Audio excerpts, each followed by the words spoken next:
সালের ৫ ও ৬ মে ঢাকার মতিঝিলের শাপলা চত্বরে হেফাজতে ইসলাম বাংলাদেশের সমাবেশ এবং পরবর্তীতে যৌথ বাহিনীর অভিযানে ইতিহাসে শাপলা চত্বর ঘটনা নামে পরিচিত।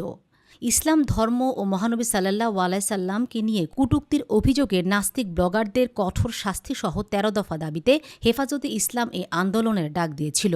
৫ মে তারা ঢাকা অবরোধ কর্মসূচি বাস্তবায়নের পর সন্ধ্যার দিকে শাপলা চত্বরে অবস্থান গ্রহণ করে অবস্থান কর্মসূচি পালন করা শুরু করে। সেই দিন দিনভর বায়তুল মোকাররম ও আশপাশের এলাকায় আইনশৃঙ্খলা রক্ষাকারী বাহিনীর সাথে সংঘর্ষের পর রাতেই পুরো শাপলা চত্বর এলাকা অবরুদ্ধ করে ফেলা হয়।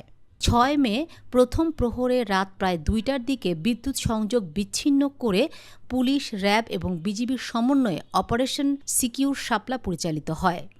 যৌথ বাহিনী সাউন্ড গ্রেনেড, টিয়ার গ্যাস ও গুলি ছুড়ে শাপলা চত্বরে অবস্থানকারীদের ছত্রভঙ্গ করে দেয় এবং সে সময় ঘটনার সরাসরি সম্প্রচার বন্ধ করতে দিগন্ত ও ইসলামিক টিভির সম্প্রচার স্থগিত করা হয়।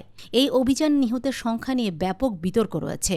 সরকারের তৎকালীন পক্ষ থেকে নিহতের সংখ্যা সীমিত দাবি করা হলেও মানবাধিকার সংস্থা ও আন্দোলনকারী সংগঠনের দাবি ছিল নিহতের সংখ্যা অনেক বেশি।